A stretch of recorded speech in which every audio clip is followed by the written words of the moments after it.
Welcome to part 2 of Competency 9 quiz.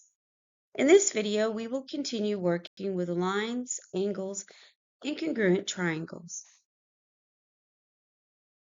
Okay, number 6. Given that triangle ABC is congruent to DEF, and the measure of angle D is 50 and the measure of angle E equals 60 degrees, what is the measure of angle C? Okay. That is part of, or rather, we are going to use the corresponding congruent triangle property. Okay, so A corresponds to D, B to E, and C to F. And within the second triangle here, this guy here, we know that all three of these angles must equal 180. So we are going to say 180 minus the 50 minus the 60 equals 70 degrees. Okay, well, that will be, here, I'll get rid of this. Okay, and that will mean that this angle F equals 70 degrees. Well, if that corresponds to C, that is also the measure of angle C. Okay, so option A is what we need. Okay, all right, now let's look at number 7. Okay, it says use the figure below. Okay, given that the measure of DCB is 60. Let me highlight that. D, C, and B. They're saying that this entire measure, okay, equals, or I could say angle C equals 60, okay? And I'm not writing that exactly in at the moment because you're about to see what's going on. And EC bisects angle DCB. Same angle, it bisects it. And AD equals DB.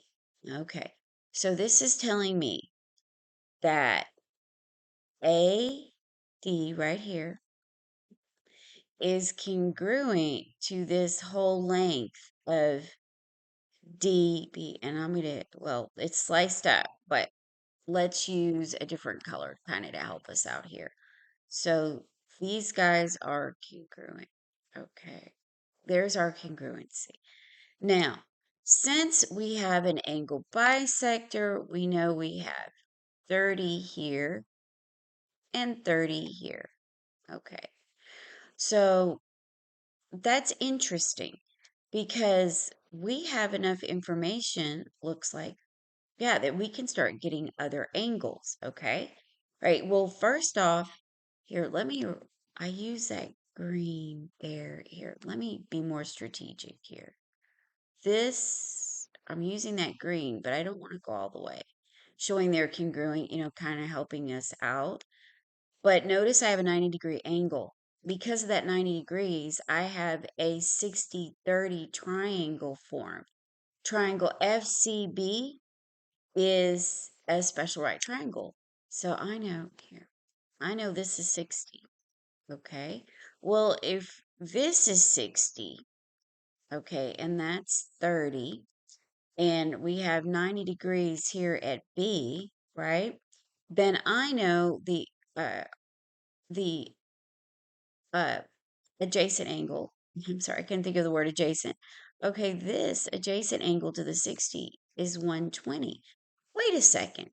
That gives me triangle ACF, okay? That means that's isosceles, and I have 30 here also.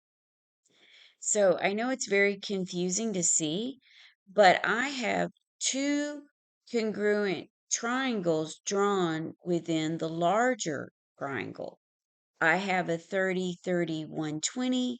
And then when we look again, what do we have here? AD, where I have the green drawn. This is also going to be 30, 30, 120. So this gives me 120 here because that's two. The green has two congruent sides. So then I have here, I'm going to put an arrow to put that in there. Okay. That's 30. Wait a second. That means this little bitty triangle here, FEB,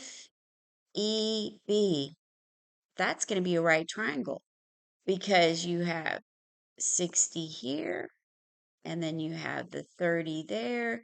So this tells me I have a situation of 90. Wait a second. Here at E, that means we have to have 90 for all four of these. Okay, and we've answered a lot. We have a lot of congruencies going on within the triangle. So they wanted to know what is the measure of DEF. Well, let's see here. DEF, we have that. It's 90 degrees. Okay. Let me change my colors and see if you can see it. You may need, oh, this is a good color right here.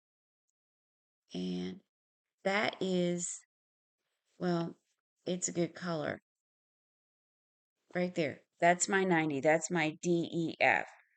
You might want to draw this out for yourself and then pick apart each piece. But we are correct. That is 90 degrees. And there's a property and rules that will prove that to you. And stop the video, rewind, and look at what I did and try it for yourself several times over if you don't see it right away. But we are correct. It is 90 degrees. Okay, let's go with number 8. Okay. Given that triangle ABC is congruent to DEF, okay, we have that again. Okay, the area of ABC is 100 degrees. Now, that means that DEF has also inherited that area because of the rules of corresponding parts of congruent triangles, okay? All right, so now they're telling us, and the base of ABC is 20. What is the height of DEF? Well, all we have to do is solve for the height of ABC, and we have the height of DEF, okay? So the area of a triangle equals base times height divided by 2. So here's our 2, okay? What is our base? Our base is 20, and then times our height. Wait a minute, the area equaled 100. Okay, now there's a lot of ways that you could solve that. Okay, here's one quick way. Just use your table, clear that out, put in your fraction, say 20x over 2. Okay, now I'm going to enter and I will use my ask again. And I'm going to delete out, delete out. Okay, let's try each of the options and see when I get it equal to 100. Okay, so let's try 5. That does not work. So let's mark that out. Let's try 15. That does not work. Let's try 10. That is 100.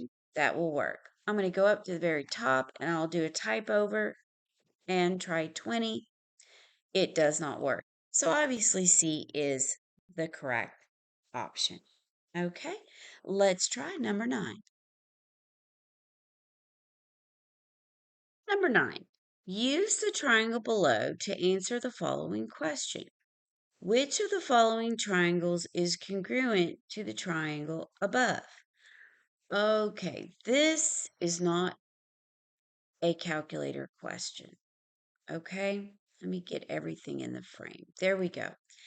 This is just simply using the congruency and thinking about what it means. So, what do we need to do?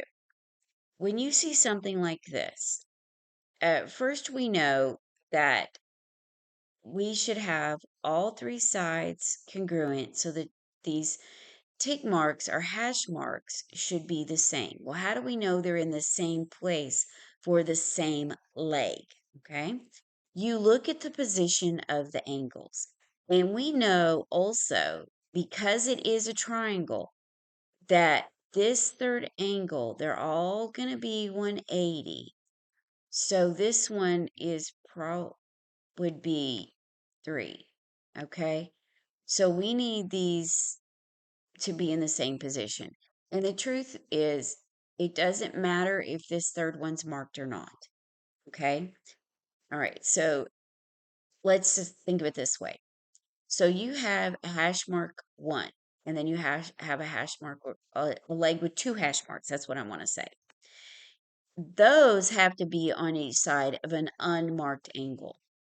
Now, between the leg with 2 hash marks and the leg with 3 hash marks, that has to be this double marked angle. Okay. Well, let's look at A. Let's look between this leg and this leg. This is incorrect. See what I mean? I need this double marking. Let's do the next thing. Well, that gets rid of A. Let's look at B. Let's look at B. B, we have the same problem. Okay? See where we have the double marked angle? It's between 1 and 3. We need that double marked angle, okay? That which, if it's double marked, they're supposed to be the same, okay? And by the way, you can't eyeball it. Do not say, oh, well, B, that just simply looks larger. You can't do that because none of these will be drawn to scale. So don't be fooled by your eyes. Use the marks and only use the marks, okay? Well, because it's not between the double marked and triple marked, it's the single and triple. That's incorrect. So mark out B. Let's look at C. Well, let's see. Oh, this looks good. Okay. We have an unmarked angle here between the 1 and 2 hash mark. That matches. And between the double hash and the triple hash, we have a double angle right here. That that is correct.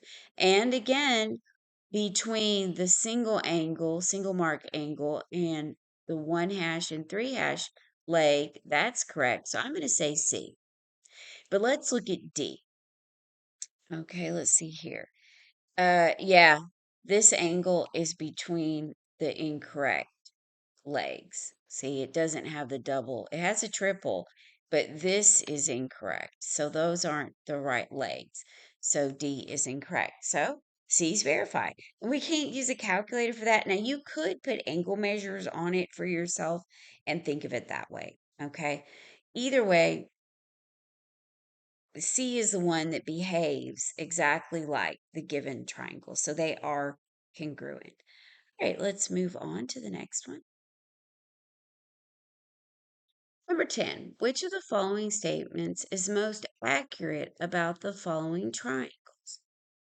Okay, now look carefully at these triangles, okay? If you look closely, I see that they have been reflected across a line. Right now, I'm not perfect at drawing, just bear with me, okay? Let me see if I can just grab a line and put it in for us. Let me grab us a line right here. It looks like we have a line like this. Okay. That's what I'm seeing. Okay. You kind of have to like think about this when that you're given something like this. So I am going to say that that's the case. So let's see.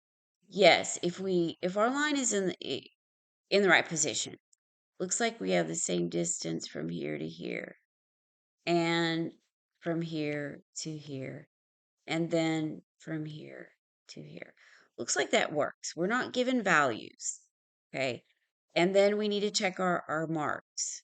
So I'm saying that these are congruent. They are congruent, and that they've actually just been reflected. So I'm going to say we have congruency because look at the furthest leg away. It's got a double hash mark. Just because they're different colors doesn't mean anything. Just because they're in a different position doesn't mean anything. And just because they've been reflected doesn't change the rigidity if they're actually congruent. There's a lot of properties and theorems going on here. Okay. And we have no numerics here, no numbers. So we can't use our calculator to help us. This is one of those situations where you just have to know what to do. Okay. All right. Now, my line may not be in the perfect position. So I don't have numbers, but I'm looking at what makes sense. Okay. Now, let's read this. It says, the triangles are not congruent since they are in different positions. That doesn't matter. We have that law of rigidity. Okay, there's rules and theorems here. And if you haven't studied Euclidean geometry, you may not know this, so you may want to go and read a little about that. And then we have other things in play here, other theorems, okay? All right.